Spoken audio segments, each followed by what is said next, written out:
Shabbat Shalom. Soyez bénis. Yahuwah est amour. L'apôtre Jean a comme entré dans cette pensée. C'est écrit qu'il était comme l'apôtre que le maître aimait. Il avait une aspiration différente des autres. Les autres voulaient vivre, ils étaient appelés comme, mais lui c'est comme s'il voulait, non, il voulait le cœur du maître. Il voulait connaître la pensée de son maître. Et plus qu'il entrait dans cette pensée, plus que c'était pour lui, wow, mon Créateur, Yahuwah, est amour. Yahuwah, notre Créateur, n'a pas de commencement. Des trilliards et des trilliards d'années, selon une petite terre qui tourne autour d'un petit soleil, ou de n'importe quelle marque d'année, ça ne veut rien dire au sujet de Yahuwah. Car avant qu'il crée les êtres et l'espace-temps, ce qu'on peut imaginer comme espace-temps n'existait pas. Car il a créé l'espace, il a créé le temps. Et donc, les êtres et l'espace et le temps qu'il a créé, c'est aux êtres qu'il a créés, il leur a donné cet espace-temps offert. Et là, on compte. On va dire depuis tant, depuis 1 milliard d'années, depuis 1 million, depuis 1000 ans, depuis... Mais sa pensée à Yahuwah, sa réflexion, sa puissance, sa science, dans tous les domaines, furent en action avant même la première création. Il ne fait pas les choses au hasard.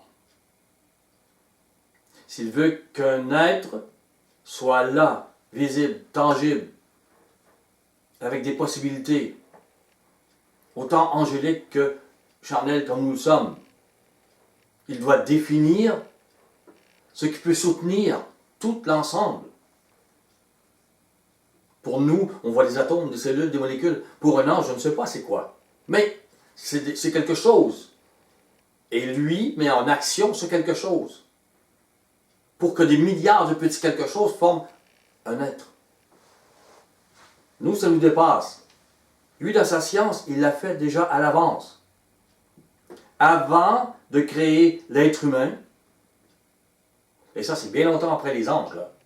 Mais pour nous, quand même, il a pensé à la construction de son corps à l'être humain, qui est formé de milliards de cellules. Et aujourd'hui, je lisais, cette semaine, de nos jours, avec les possibilités qu'on a, les microscopes qu'on a, la technologie, on a découvert que c'était le corps humain une machinerie complexe et une fonctionnalité à couper le souffle. Et d'une ingénierie remarquable. Et d'une conception magistrale. Des réactions chimiques ont lieu chaque seconde, excusez-moi, des milliards de réactions chimiques. C'est pas n'importe quoi là. Ont lieu chaque seconde dans une cellule humaine. Ces réactions chimiques ne sont pas aléatoires. Si elles n'étaient pas, l'être humain ne serait pas là. Il a fallu que Yahuwah réfléchisse à cela et dise, pour que j'ai un homme ou une femme devant moi, il faut qu'il y ait ça. Et nous sommes une vibration. Avec la terre, toutes les choses qui peuvent être à l'intérieur. L'eau qui devait... Toutes ces réactions devaient contenir le sang qui circule. Tout devait être... Nous sommes une vibration. C'est lui qui la donne, qui permet. Chaque cellule humaine contient des dizaines de milliers de protéines. Elles-mêmes, des machines qui ont des milliers de variétés différentes. Ce sont des machines moléculaires conçues pour travailler ensemble afin d'atteindre des objectifs spécifiques, manipulant leur environnement pour créer de nouvelles structures ou pour démanteler d'anciennes structures. Le bébé n'est pas quelqu'un de 20 ans. Il a fallu que ce soit des choses qui ont été bâties, bâties, pour en venir à grandir, à être ce qu'il est. Un développement. Dans une dynamique de complexité qui, en comparaison, ferait passer une navette spatiale pour un engin archaïque. Un dinosaure. Et chaque noyau d'ADN de chaque cellule dans le corps humain contient environ 2 mètres d'ADN entassés dans un point microscopique. Ici, je vous amène des choses physiques pour vous faire comprendre des choses spirituelles par après. Chacun d'entre eux, ces 2 mètres d'ADN dans un point microscopique, contient les informations nécessaires pour nous construire.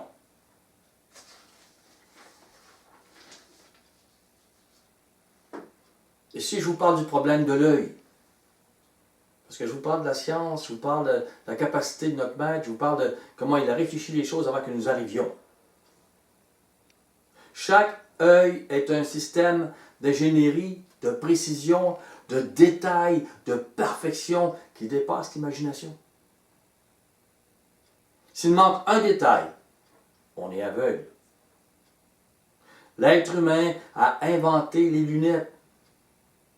Mais au chaud et au froid, comme on a au Canada,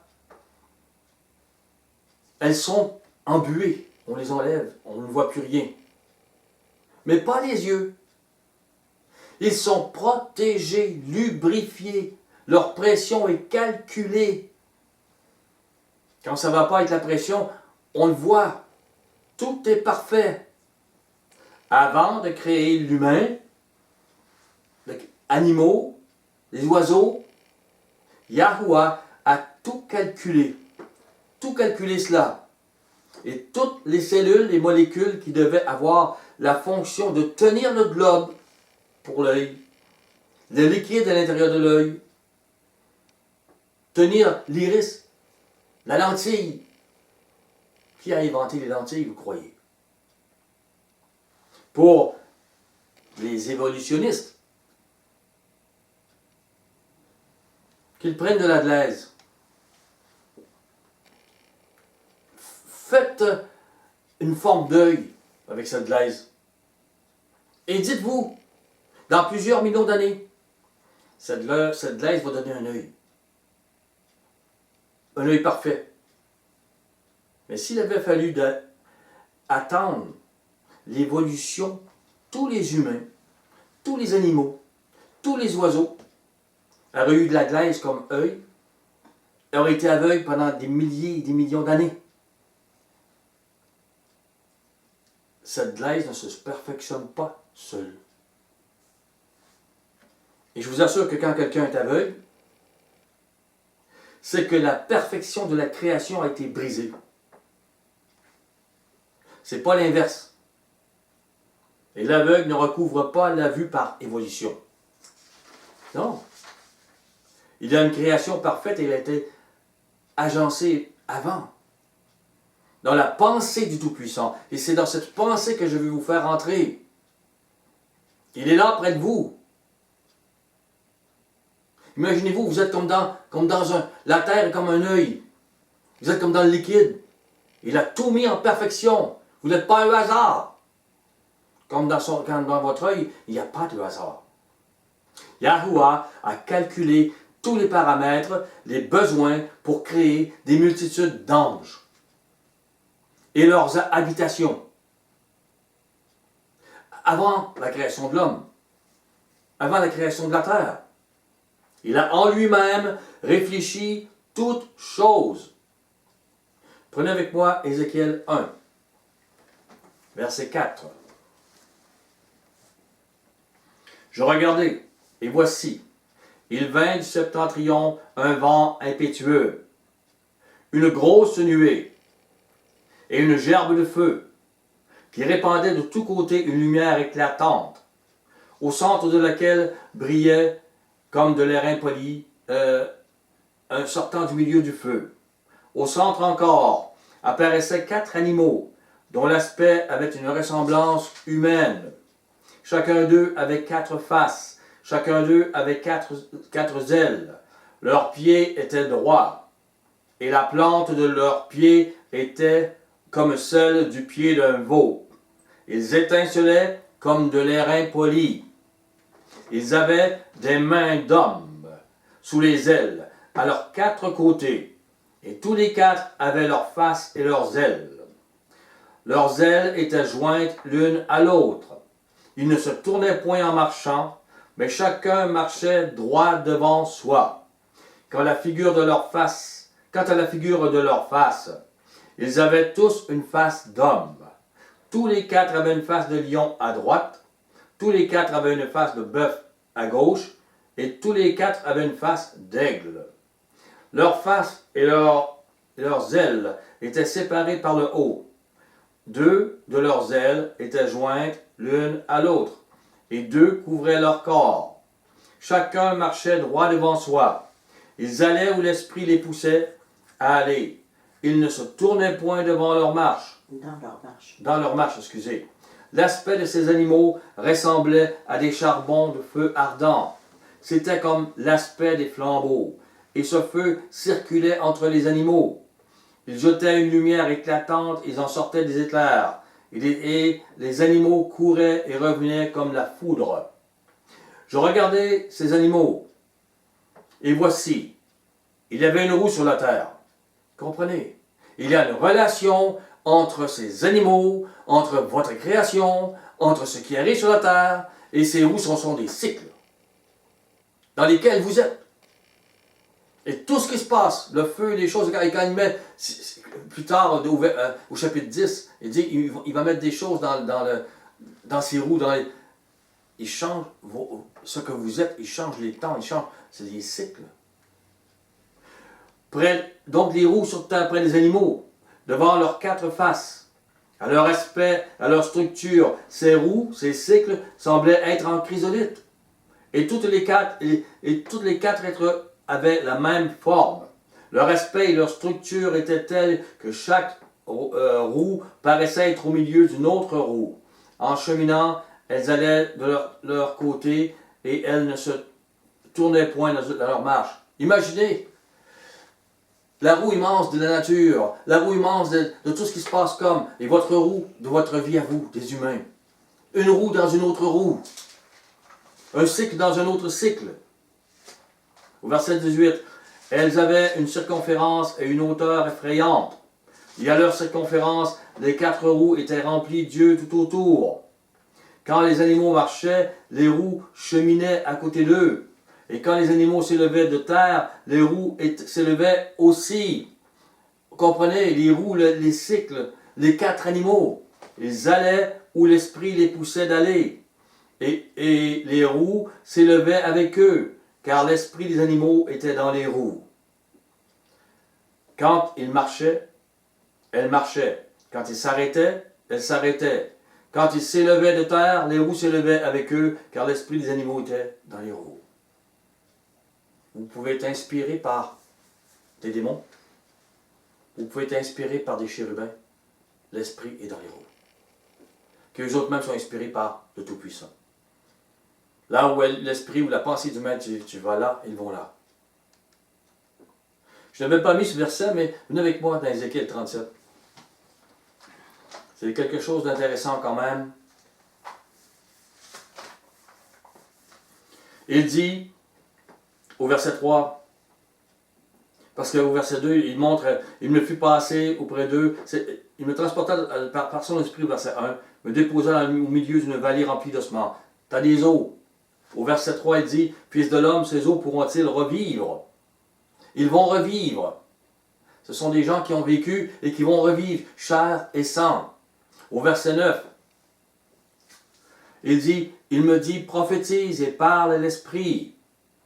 L'Esprit qui est dans ces quatre êtres puissants qui ont l'Esprit de Yahuwah, qui ont la pensée de Yahuwah. Il dit, prophétise, fils de l'homme, et dis à l'Esprit, ainsi par Adonai Yahuwah. Esprit vient des quatre vents, des quatre roues qui sont dans la grande roue.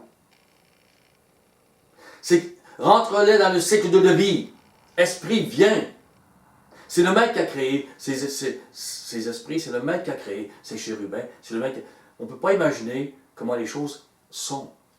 Comment le maître nous met en vie. Comment ce niveau visible est créé par ce qui est invisible.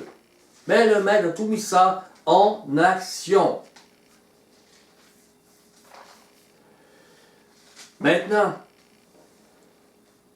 le maître a aussi d'abord, et ça c'est une chose importante, parce que c'est là que rentre l'apôtre Jean, comme je dis. Et c'est de là que vient Mashiach. La pensée, le centre, le cœur de toute action, c'est les émotions du Maître, du Tout-Puissant. Il a d'abord défini en lui-même ce qu'il est, avant toute création. Ce qui est sage, intelligent, vertueux, humble. Et on pourrait en mettre. Il a mis ses émotions en mots. Sa volonté en mots. Il a imaginé ses créatures, sa création. Il a réglé le besoin de chaque détail et pesé la puissance qu'il fallait pour qu'il y ait vie et qu'elle soit soutenue. Il a payé le prix de son temps, sa science, sa puissance. Et le plus important, où je vous amène, lorsque la Pentecôte est tombée sur les disciples, ils touchaient le plafond, mais ils n'avaient pas été dans la pensée du Maître. Le Maître a fait descendre ses émotions, ce qu'il est.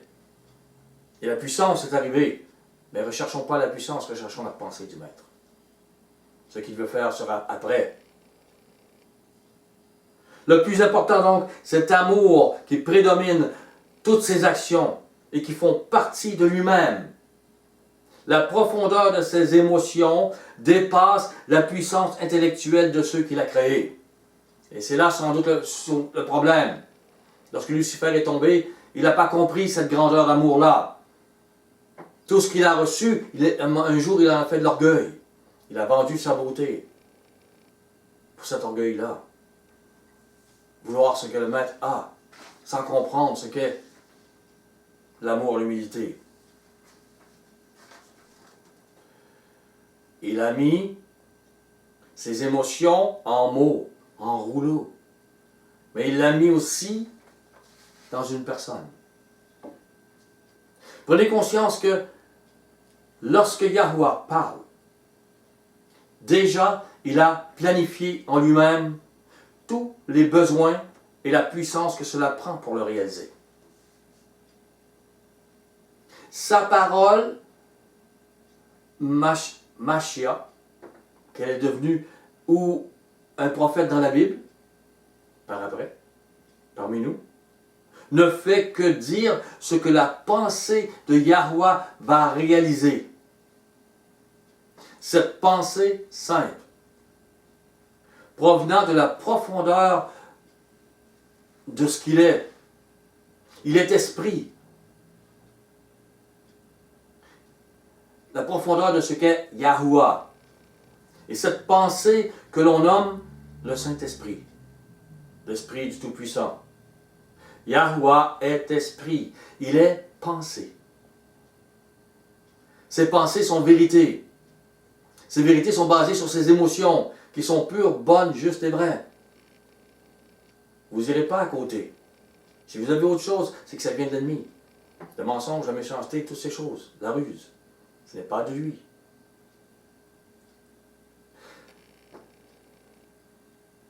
Il a mis sa pensée dans un être. Yahushua Mashiach. Ses émotions.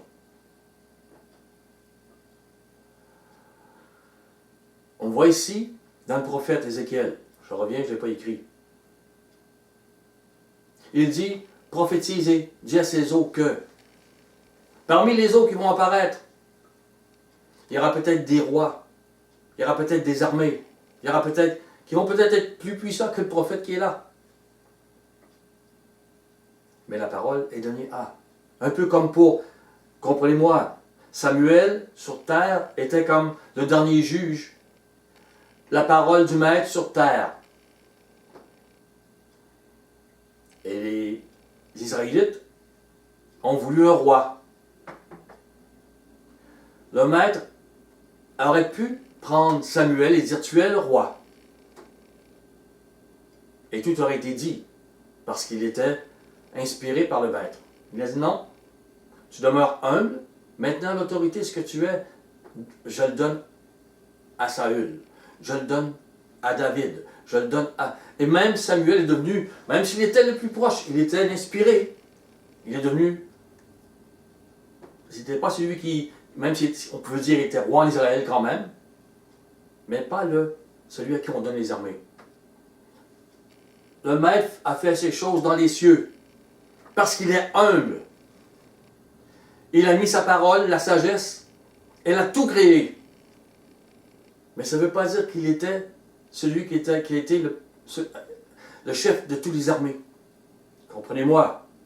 Ne soyez pas scandalisés, nous allons dans la parole encore. Il faut comprendre que le maître a voulu que son humilité soit évidente, que son amour soit évident. Et c'était par Mashiach, celui qu'on appelle sagesse, qu'il a dévoilé ces choses. Il met à l'épreuve ses créatures, il a mis à l'épreuve ses anges, ils étaient saints. Il a mis à l'épreuve Lucifer, à qui il a donné beaucoup. Et il a mis les armées à Lucifer, par sa parole. Elle était humble. Et Lucifer, qui a été éprouvé, a vendu sa sagesse, sa beauté pour. Il a vendu pour sa beauté pour la gloire. Il a voulu la place du maître. Et nous voyons tous les mauvais fruits sur terre aujourd'hui. Prenez avec moi Jean 5. Pourquoi Jean? Pourquoi? La parole est dans tous les autres. Bien sûr. Mais il y a un plus dans la pensée du maître là.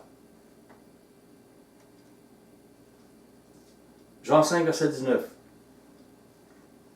Yahusha reprit donc la parole et leur dit, en vérité, je vous le dis, le Fils ne peut rien faire de lui-même. Il ne fait que ce qu'il voit faire au Père.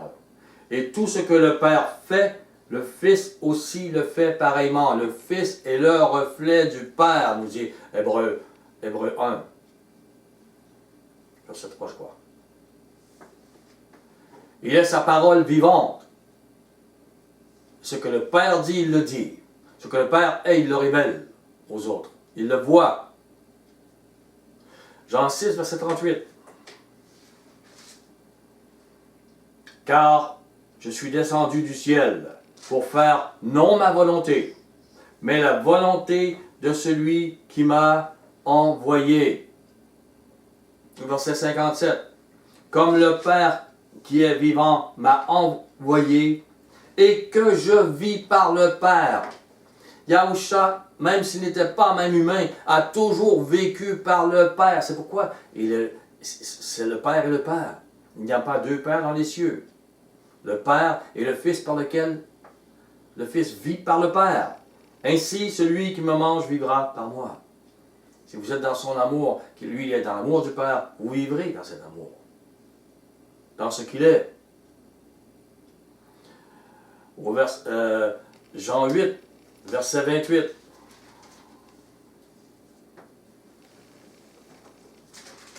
Yahusha leur dit donc, quand vous aurez élevé le Fils de l'homme, alors vous connaîtrez Yah.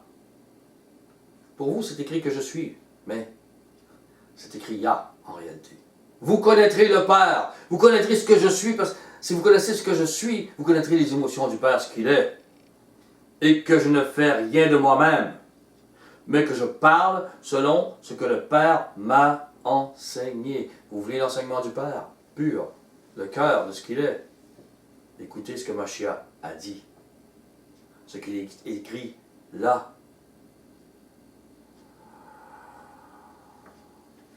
Celui qui m'a envoyé est avec moi. Il ne m'a pas laissé seul, parce que je fais toujours ce qui lui est agréable. Jean 16, Jean 14.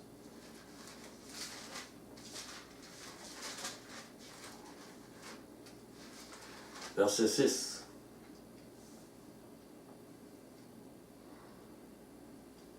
Il dit, Yahusha lui dit, je suis le chemin, la vérité et la vie.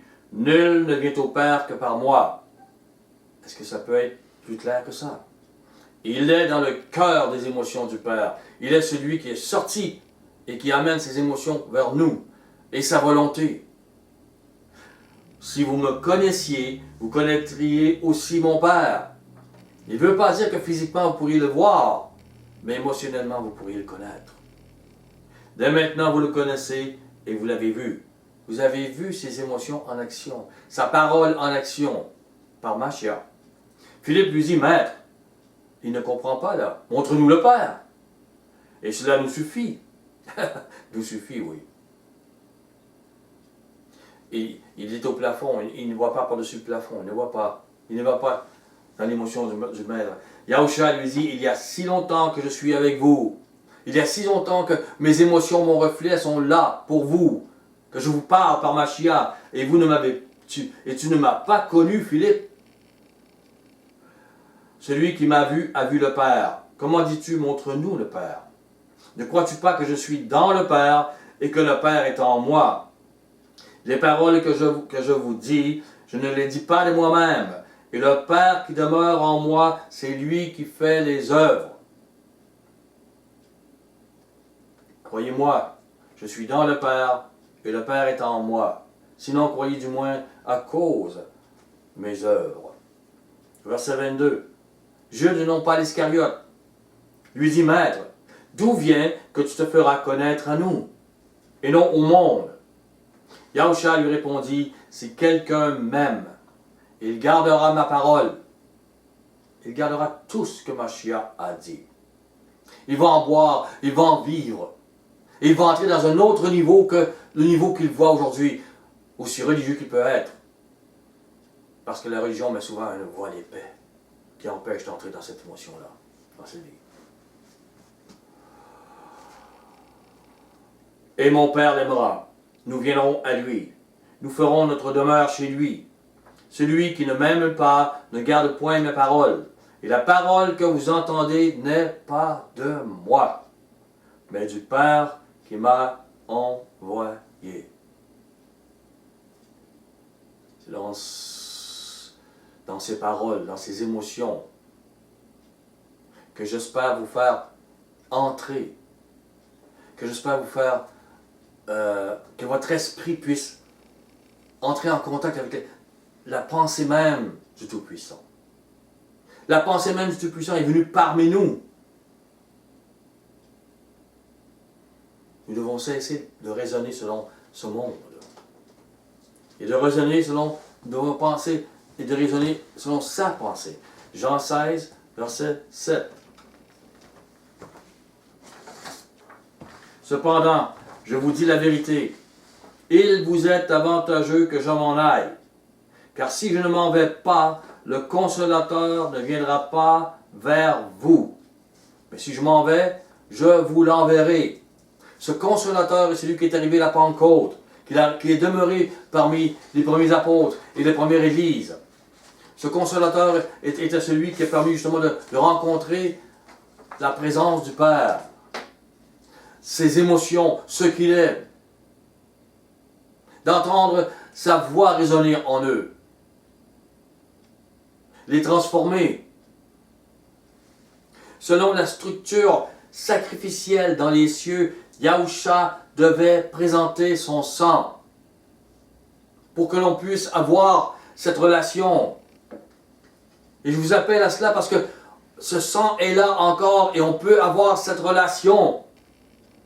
Mashiach a justifié que la pensée de Yahuwah entre en contact avec notre pensée. Ce contact perdu depuis Adam et Ève. C'est ce contact qu'avaient Adam et Ève. Comprenez?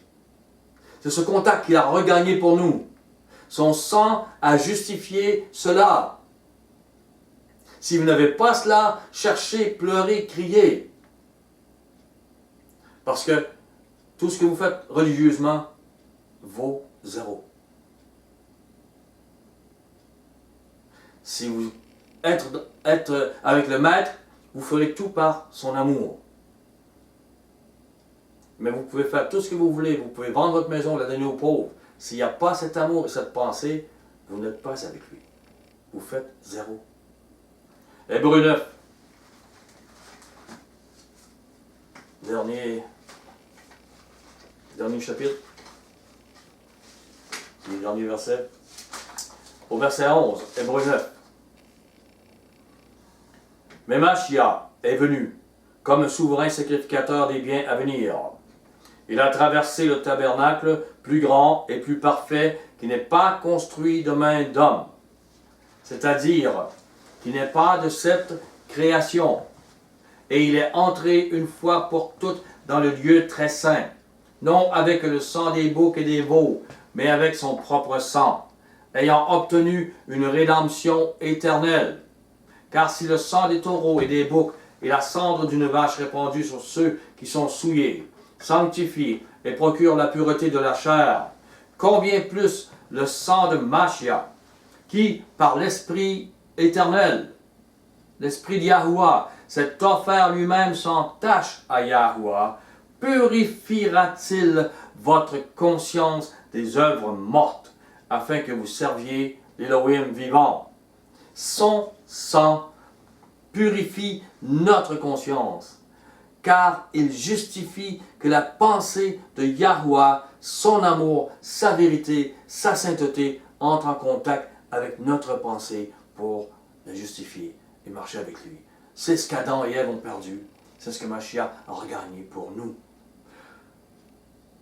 Tout ce que je suis, moi Gilles, petit homme qui sert le maître, tout ce que je suis essaie de faire comprendre par quelques mots la relation avec le Père, ce qu'il est lui, ce qu'est sa sagesse, son lui-même personnifié.